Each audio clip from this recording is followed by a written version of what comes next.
Community is a place where everyone works together and communicates freely for the common good. What community means to me is a place that you can bring people together to be able to work, to play, to be active in our community and do good things. Community to me means people working together. Community means to me people helping people.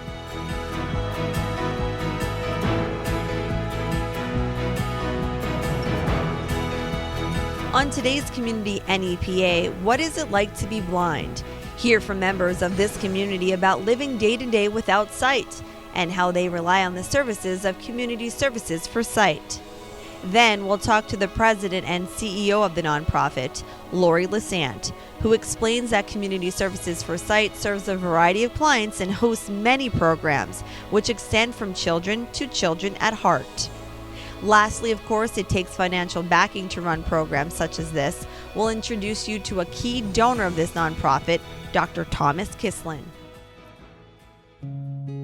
My name is John Kringy, and the condition I have is macular degeneration. I have the dry type, which is the bad kind. I only have peripheral vision, and what I have to do, if I'm looking at something directly, I will not see it. If you ever heard people say, I just caught it out of the corner of my eye, that's exactly the vision I have.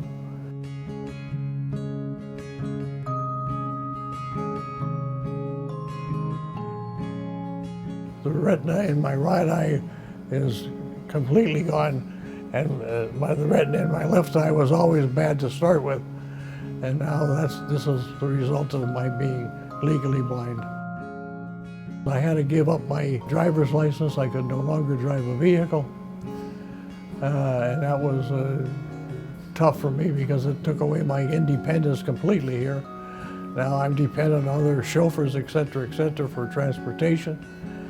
And not only that, but I also have to walk with the aid of a cane. And if you ever see a blind person walking, tapping in front of them, this is how I get around.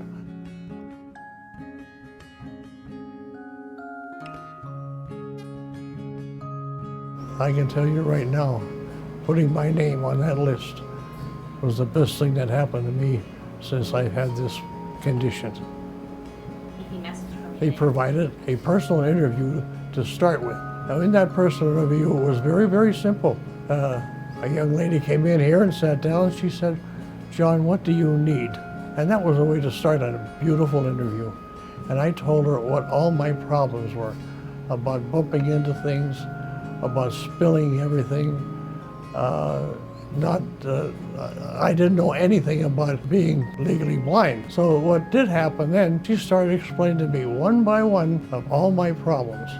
Like, I don't know what time it is. I can't see a watch, so I have no idea what time it is. I don't know when to go for lunch. I don't know when to go for dinner, et cetera, et cetera. So they had to start there. And I have a thing right here. I have a clock there that gives me the time every hour. So I know exactly what time it is, and along with the AM and PM. So I'm fine there. I know when to go for lunch, I know when to go for dinner, I know when to go for breakfast. And I didn't have anything like that. And she just marked it down. Another thing I could not do, I could not dial out because I can't see the dial on a telephone. And I tried several times feeling my way, and honest to God, all I did was get wrong numbers. I could have sat here for a month to call someone. And she said, that's fine, I'll get you a phone with very, very large numbers on the dial that you'll be able to see it and you'll be able to dial it. I'll be able to dial out. And she marked that down on her list. She said she will be here as long as there's no snow, sleet, or hail. I am grateful, extremely grateful, that this program exists. Because without it, I am absolutely helpless. And that's the difference is everything. Perhaps you would have to be legally blind in order to understand what I'm trying to get across. The reasons that this is so important to me. I can live here by myself. And what I have learned from them is absolutely phenomenal. I do not spill anything anymore. I know when a glass is half empty or almost full. I know where my closets are. I know where my clothes are in the closet. I know where every stick of furniture is in my apartment. I know I can take a shower by myself. I can shave by myself. You think that's not a big deal? You try shaving if you're blind. But they showed me how to use this, and it was absolutely amazing to me. I became an independent person again. And when you give a person back their independence, I really celebrate the 4th of July. The last time you and I rode it was the 31st of January. So we'll call her and find out what time it actually is. Their personalities are absolutely great. They have the greatest enthusiasm about what they do for a living. Because really it's not a job, it's a vocation that these people have. And when they come in here, it's always uplifting to me as a person of the attitude. You know, they always say attitude, attitude, attitude. Their attitude is positive, positive, positive. And help, help, help. That's exactly what they do. They'll help me at any time, anywhere. The last words out of their mouth when they leave my apartment after being here is, do you want anything when I come next week? Isn't that a nice way to leave?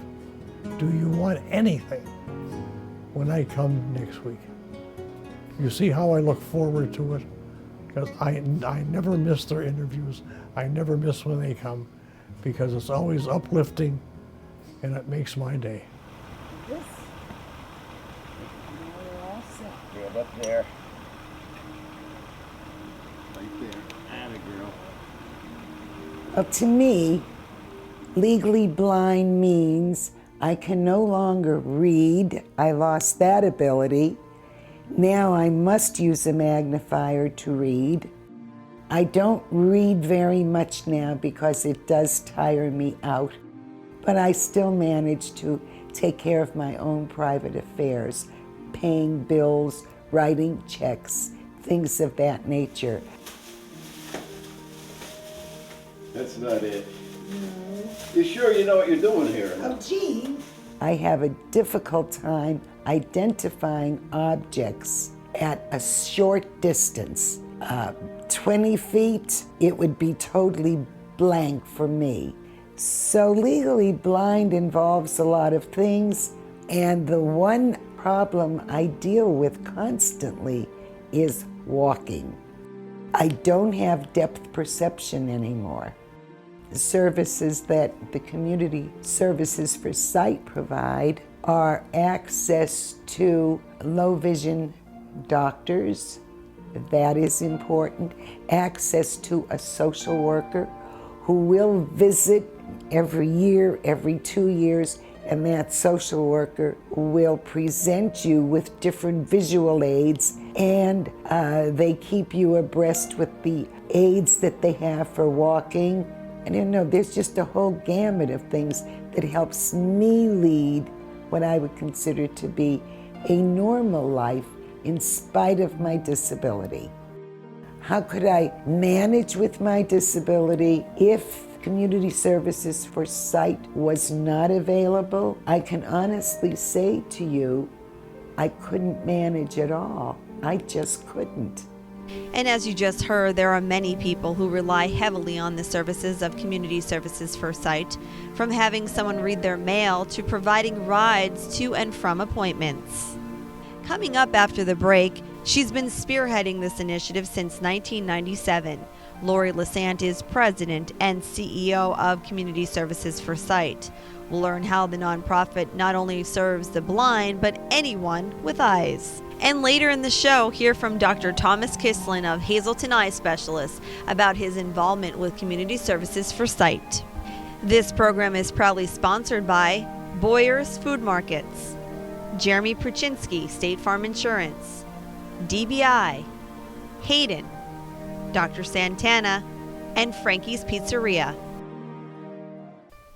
Welcome back to Community NEPA. Started in 1943 by Harold Hermans, Community Services for Sight offers its help to sighted, blind, or visually impaired people. At first, the nonprofit only served clients in the Hazleton area, but that all changed in 2013 when the Pennsylvania Association for the Blind chose the nonprofit to service Schuylkill County and Carbon County as well. Originally known as the Hazleton Blind Association, the name was changed to Community Services for Sight because the organization was no longer only providing services in Hazleton.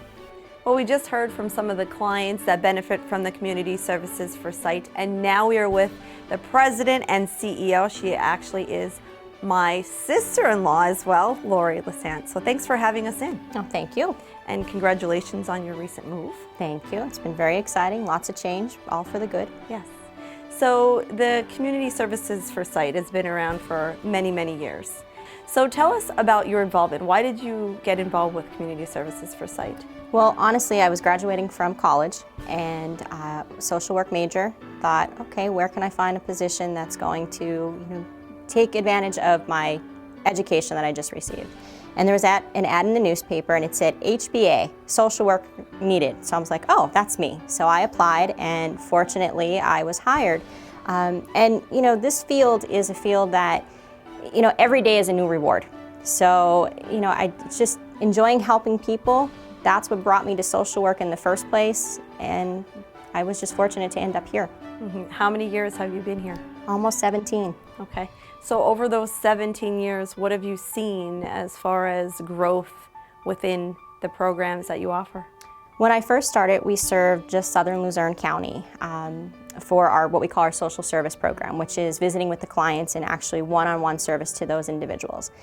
In our prevention program, where we do screenings and we go out and do education to the sighted community, we were serving Carbon and Schuylkill. Well, now all of our services are southern Luzerne, Carbon, and Schuylkill County. I was able to start a summer camp for blind kids. We're opening a low vision clinic in April. We've just seen a lot of growth, a lot of new programs. A new diabetic education program we're going to be launching very soon. So through the help of the Pennsylvania Association for the Blind, we've been given many opportunities to serve our community well. We've heard from some of the clients that benefit from this nonprofit. What do you get out of this program? On a personal level, personally, I'm very fortunate that I could come to work every day and know that when I leave, I've helped someone. There's no better reward than knowing that I made a difference even in one person's life today. When on your most frustrating day and you're sitting there thinking, how do I do this another day because of financial problems or fundraising, roadblocks, and you think about it and you're like, I just don't know. And then I look at the individuals that we serve, and when you go into their home and they tell you how much this service means to them, and thank you so much because you read my mail today and I know what came in the mail, you can't help but walk away feeling absolutely wonderful.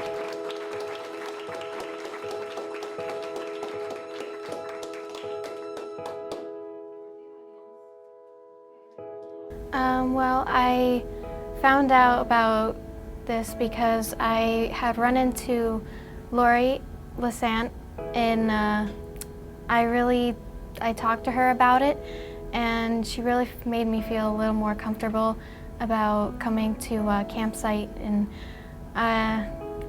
because I was really nervous and no one really pressured me to go into it. So I talked to Lori and that made me feel a lot better about going.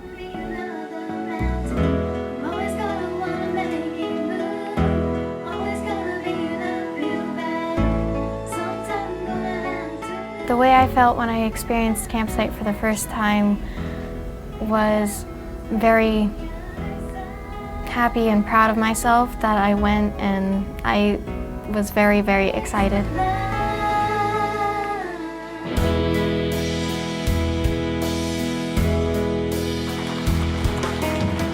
Going to campsite has helped me socialize a lot better. I was a very painfully shy person at the beginning, and I made so many friendships that it really helped me come out of my shell a lot more. Some of the things I did at campsite, we talked about things you do for your health, and we learned how to use Sighted Guide, and we went on many different trips and we learned a whole lot of new things. If I could talk to the people who made this program possible, I would like to thank them very much, and I really appreciate what it's done for me and other kids.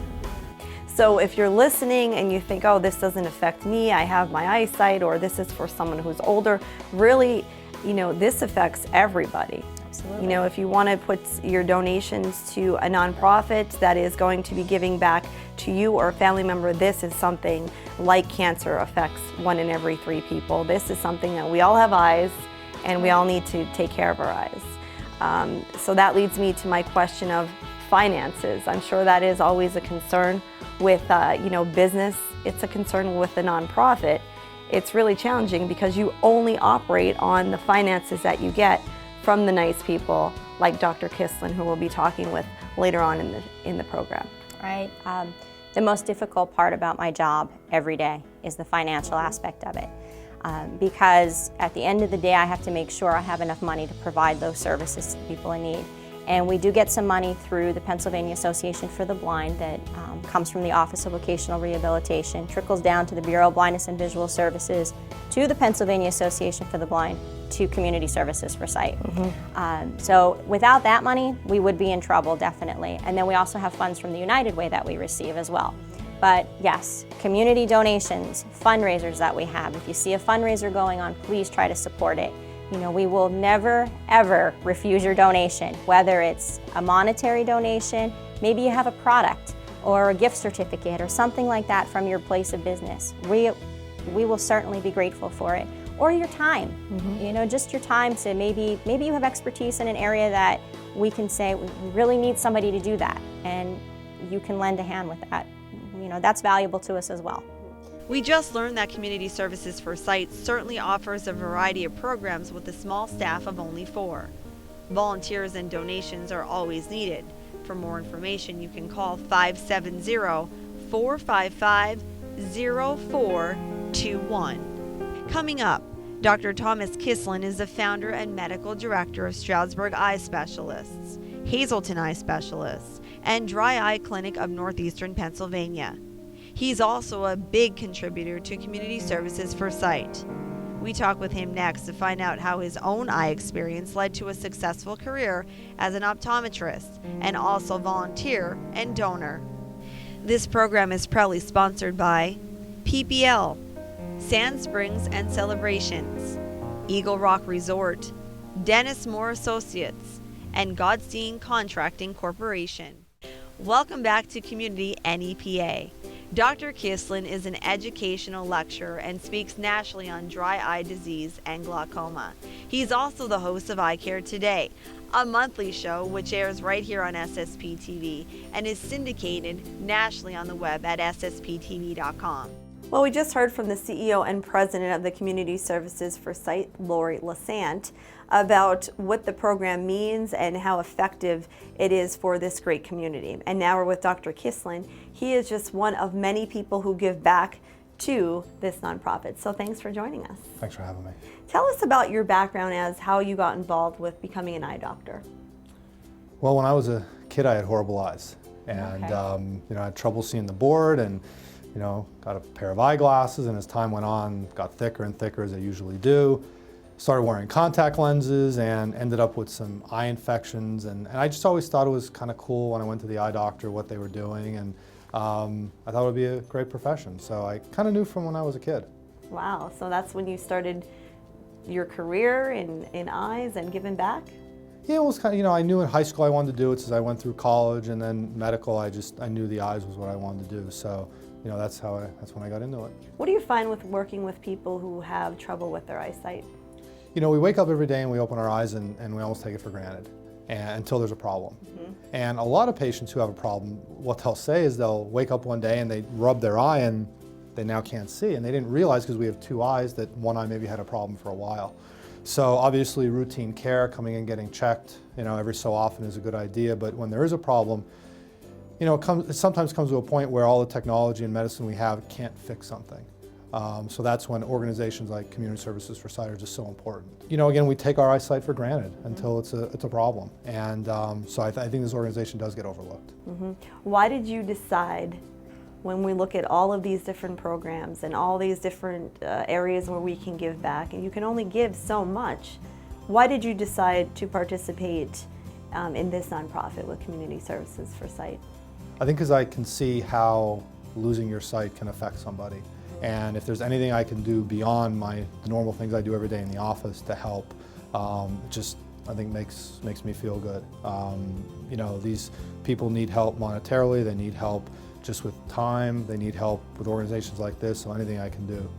You've been with this nonprofit for many years. Yeah, probably over 10 years is when I joined the board, and I served as chairman of the board for about 4 years, and still on the board and as active as I can be. Yes, it seems to be more and more each year. You actually helped create a program.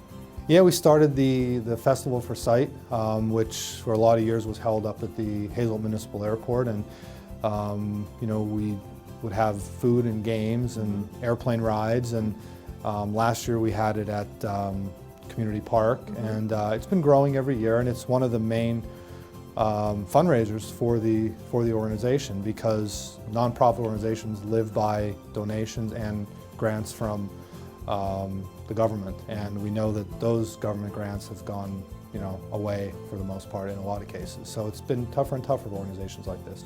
Now, you talked about the benefits of people who have trouble with their eyes get from the program, but what do you actually get back from working with people who have trouble seeing?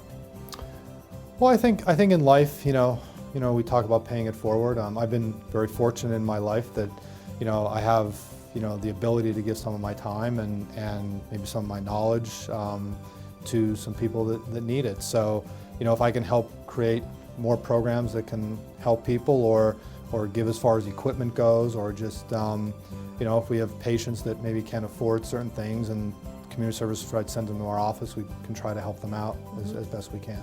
This community show is to provide people with awareness of what is good in the town, what is happening that is positive in the town. What would you just say to people out there about how important it is to get involved in their community and become a volunteer? You know, you never know when you're going to need it yourself. And, you know, I think all of us are fortunate enough, you know, we live for the most part good lives, but when tragedy happens, or we, you know, become disabled in any way, or, you know, have any sort of special needs, an organization, for whatever it may be, being there for that person is extremely important. So I think in our community, the more we can do to help others, again, we talk pay it forward. I mean, you know, that's what we're all in it for, is to help each other.